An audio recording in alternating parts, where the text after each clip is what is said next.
In this video, I will tell you about a special request for additional evidence that you may receive after submitting a petition for family reunification in the USA. I will give advice on the documents you need to provide so that they satisfy the wishes of the officer working with your case. Watch to the end so as not to miss anything. Additional requests are usually sent to ask you for certain documents that you did not provide at all when submitting a petition, or that, in the officer's opinion, are not enough to confirm any important criteria necessary for the approval of the petition. The examples that I will now give will relate to the documents that confirm your relationship and prove their authenticity. When working with a case as a lawyer, I always recommend submitting these documents at the very beginning of the submission of documents in order to avoid additional requests, as they can make the time for consideration of the petition longer.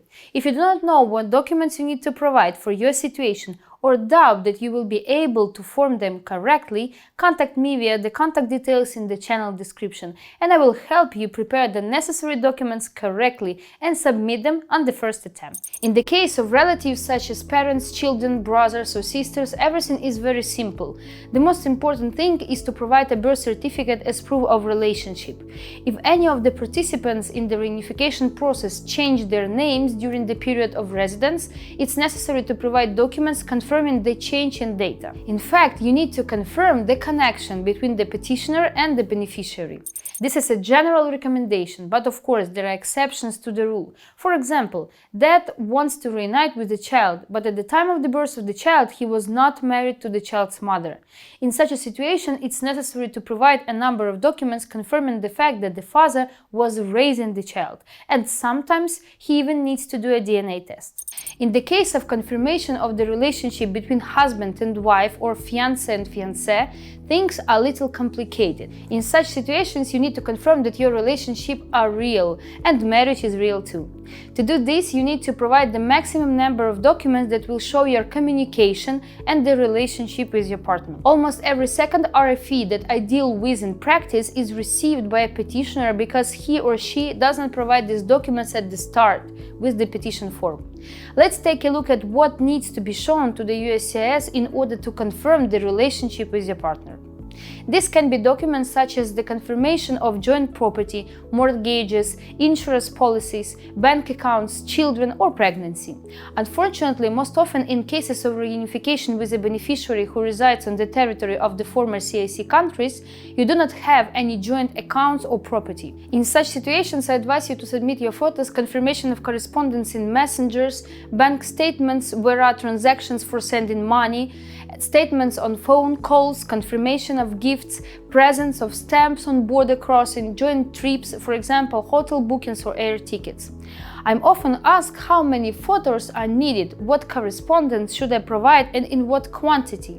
The first recommendation is to provide photos from celebration or events, such as weddings, birthday, family gatherings, and so on. You can provide photos where only two of you, or photos together with relatives or friends.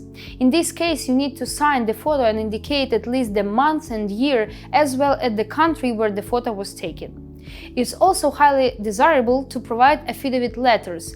These are statements about the confirmation of your relationship made by other people. Each affidavit must contain the following information about the person forming the affidavit: his or her full name and address, date and place of birth, attitude towards you if available, complete information about the event due to which he or she can confirm your relationship. The affidavit must be from one person, as USCIS does not accept letters signed by several people. I recommend providing from 2 to 5 affidavits. This can be your relatives, friends, wedding witnesses, or event organizers. Each affidavit must be signed by the person who confirmed the relationship of the couple. Also, you need to attach a copy of the identity document confirming the person who signed the letter. One more example of RFE is a confirmation of petitioner's relationship with the USA. I will give an example of such situation. Anna's spouse is a US citizen, but at the time of consideration of her documents, he lived and worked in Singapore. Since Anna has applied for family reunification with her husband and living together in the USA, the officer working with her case needed to make sure that her husband would also live in the United States of America with her. In such situations, you need to confirm the connection of the petitioners with the USA as much as possible documents about that. The copies of IRS tax reports will not work since they can and should be submitted regardless of where you are and where you work at the moment. For such confirmations, you can use the proof of work in the United States of America. For example, we provided a contract in which it was stated that from certain date the petitioner would work in the USA for an American company. Documents for real estate, cars, confirmation of travel to the USA are accepted as evidence. Each RFE will indicate when you will need to submit the required documents, but I recommend submitting them as soon as possible without waiting for a deadline. This is due to the fact that the officer who deals with your case doesn't receive your documents immediately, which means that there is a risk that you may be late, and this risk can lead to the refusal of the petition. Attach a copy of the RFE to the package of documents. The officer has a lot of things to do and he may not immediately understand what request with the new documents he received. I also recommend writing an explanation letter where you can describe each point indicated by the officer and also confirming how each document responds to the request. In order to draft a response to RFE correctly, you need to read the request, the official instructions carefully and take this process as seriously as possible. Do not do something irresponsibly and do not limit yourself to formal replies. If you are not sure that you can do it by yourself, contact an immigration lawyer who will help you to compose the correct answer to your request and collect those documents that will help your case move further.